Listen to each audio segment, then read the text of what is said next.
Even the best DMs like Matt Mercer, can feel bogged down by the weight of the DM crown at times. So if you've been your table's DM for a while, chances are you've probably also had moments where you dreaded prepping for that day's session or just maybe even wanted to up and quit completely. But here's the thing. DM burnout isn't just one problem. It can show up in different ways for different reasons, which means, surprise, there are different solutions. So today, I'm going to break down the 5 types of DM burnout, how to recognize which one you're dealing with, and then go over their individual fixes. That way you don't have to end a campaign that you love just because you're worn out. So the first type of burnt out DM is a classic. They are the do-it-all. That is the one that resonates with me the most, and there's a good chance that it might be you too. The do-it-all DM feels responsible for everything. The story, the prep, the scheduling, the music, the vibes, all of it. And then, weirdly enough, we're exhausted. Strange.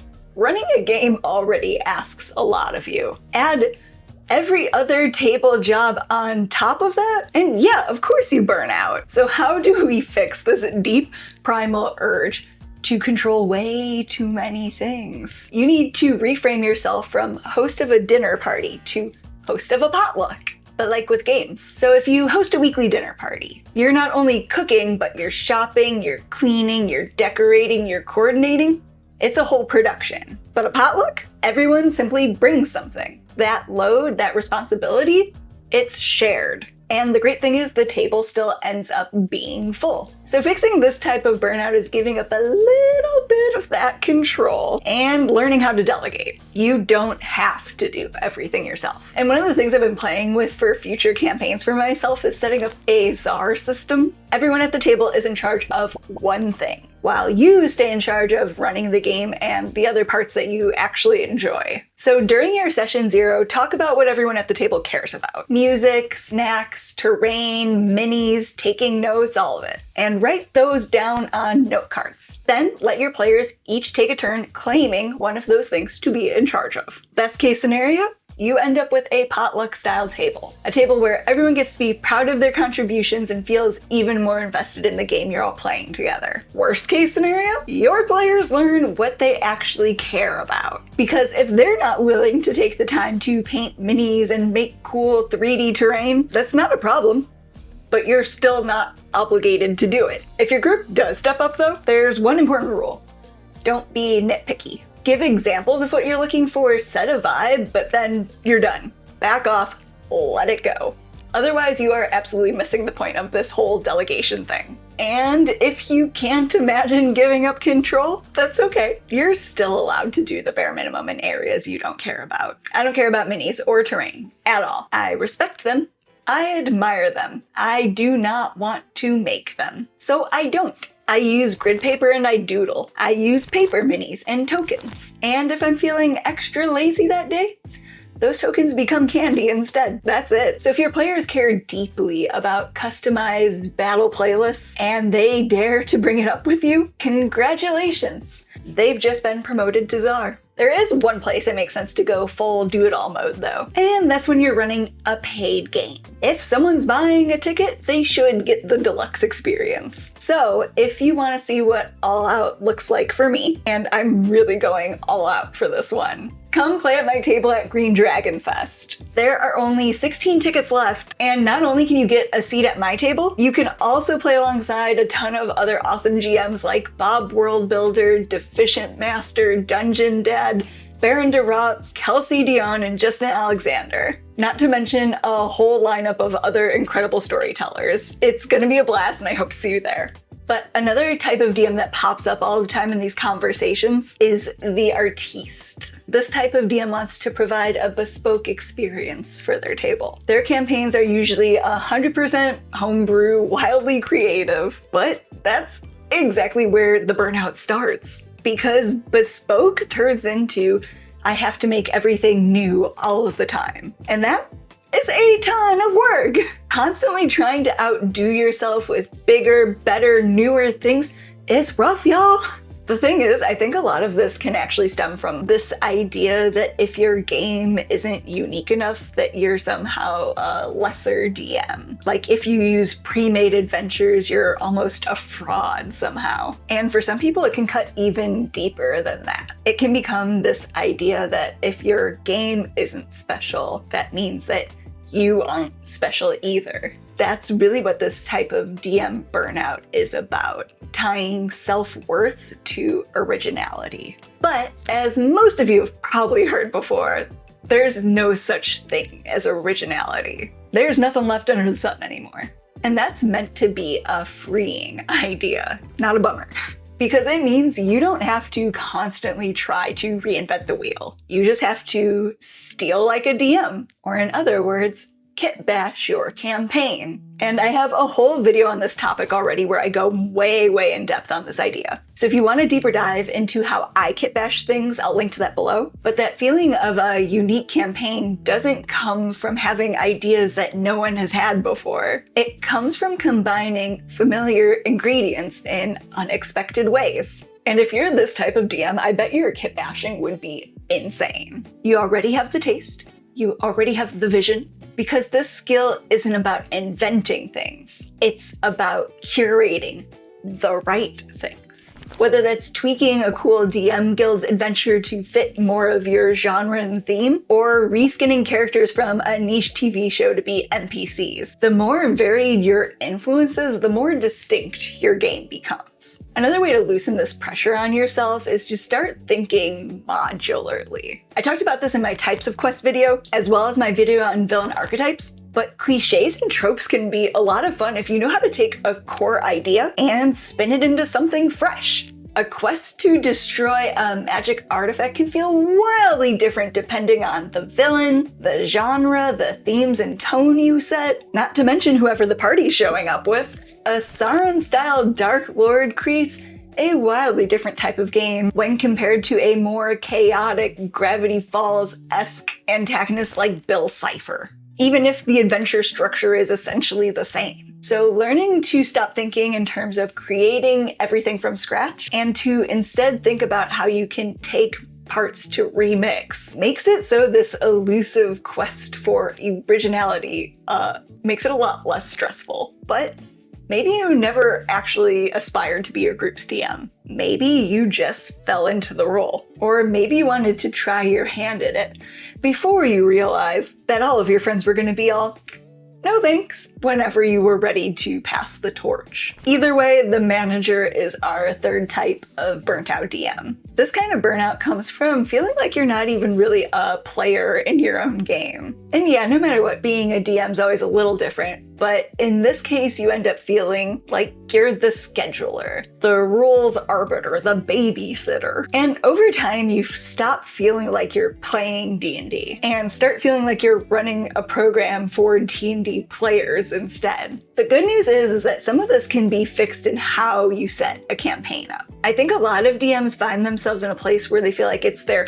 job to create all of the fun things for their group, but I think starting with a strong focus on player ideas really can do a lot to change up the tone of a campaign. Really helps with that sort of dynamic. I go deeper in this on my Campaign Building 101 playlist, but you can also jumpstart it by hacking world-building games like The Quiet Year or Kingdom. They're incredible for getting players invested in a setting. And they also do a lot to teach the table that the game belongs to everyone. That way you don't constantly feel like you're just taking a shot in the dark when it comes to finding things that they'll enjoy interacting with. And if this type of burnout does resonate with you, another reset you should consider is trying some GM-less games. Most are meant to be one-shots. I think the only one I've heard mentioned in a more campaign-style play is the game Ironsworn. Haven't tried it myself yet, but even those one-shots can give you a break while teaching your players to be more proactive and teaching you how to take a step back. And some of my favorite GM-less games to get started with are Exquisite Biome, Fiasco, and Sleep Away by J-Dragon. All are very different and a ton of fun. And finally, if you want a break but you know that your players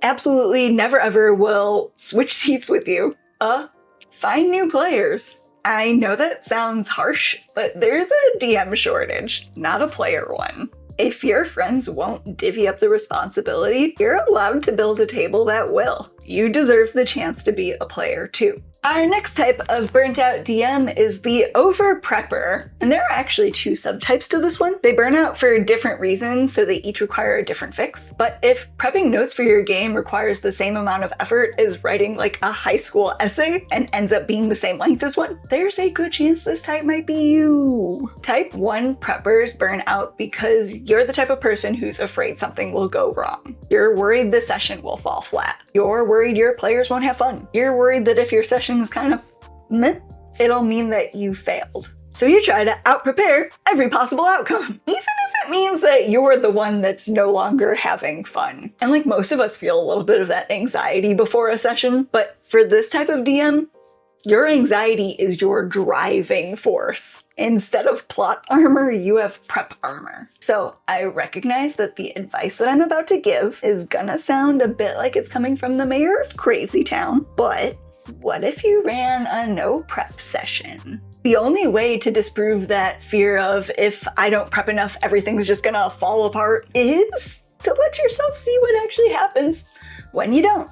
And like I said, I might be crazy because I'm terrified of heights and I make myself rock climb 3 times a week. So, you know, take the things I say with a grain of salt. But you don't have to jump straight to 0 prep if that sounds too extreme. There are plenty of low-intensity prep methods to try. I'm a big fan of Mike Shea's Lazy DM Prep as a place to start. I think it really helps you learn what you truly need to prep for a session versus what you've just been prepping out of fear. For example, I don't prep any location descriptions at all. I have hyperphantasia, so I can just see them very, very clearly. But on the other hand, my NPCs kind of blur together. So I absolutely need to jot down a few voice and personality notes to help myself. That's one of my bare minimums, and yours is going to be different than mine. And the only way to discover what that is to prep less than you're used to. That way you can see what still works when that framework is gone. So give it a shot. I think you'll actually be pleasantly surprised by how much you can get away with when your focus is on riffing with your players instead of simply avoiding failure. But the type 2 overprepper burns out because it feels like no one notices or appreciates all of your hard work. You bring maps, minis, music, handouts, and your players just seem distracted. They're on their phones, they cancel late, and they just kind of have low energy in what are supposed to be exciting scenes. Eventually that boils over into resentment and you find yourself saying, why am I trying so hard if no one fucking cares? And this one is usually a mismatch of expectations. And the weird part, your players probably do think you're doing a great job. They'll tell you everything's fine because from their perspective, it is. It's just not the game they were expecting. And because that can be hard for a player to articulate, you're left trying to read the room instead. So if people who are normally engaged seem checked out, trust your gut on this one. The good news?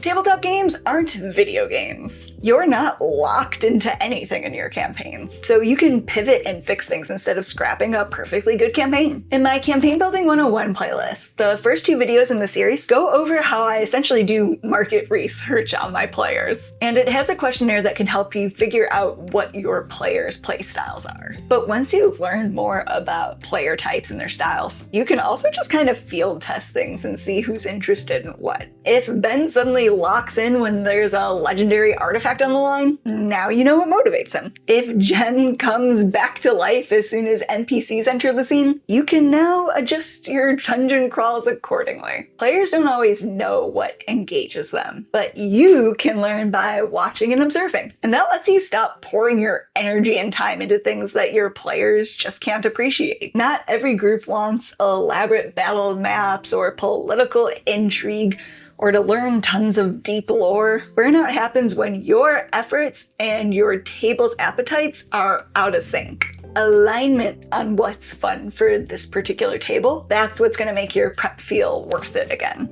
And then there's the last type of burnt out DM, the one who has a life, a job, a family, maybe a few friends, dreams, interest, a body that needs sleep. Congrats. You're also at risk for burnout. But seriously, I think this is one of the least talked about aspects of DM burnout. The fact that we have all of these other things that we have to deal with outside of running games for our friends. The sheer effort it takes to function like a human being instead of a feral little goblin, it can take its toll on the best of us. Meaning that outside stress can be brought into our game time instead. When life gets heavy, games can just kind of feel like one more obligation on our plate, when usually they're the highlight of our week. So this is your reminder. These are games. They matter, but they are not more important than your mental health. So if you find yourself in a spot where you need to take a step back for a bit, but you really don't want to lose something that brings you a lot of joy, consider some alternative approaches when it comes to running your games. You can move to a bi-weekly or monthly schedule for a while. You can shift into a Wes Marches style game with rotating GMs. You can even alternate between a session of your campaign and a session of one-shots rotated by your players. There are 100 ways to keep your table together without burning yourself to the ground. So you don't have to quit your campaign, you just have to find a game that fits your life, not the other way around. Because games are meant to bring us joy,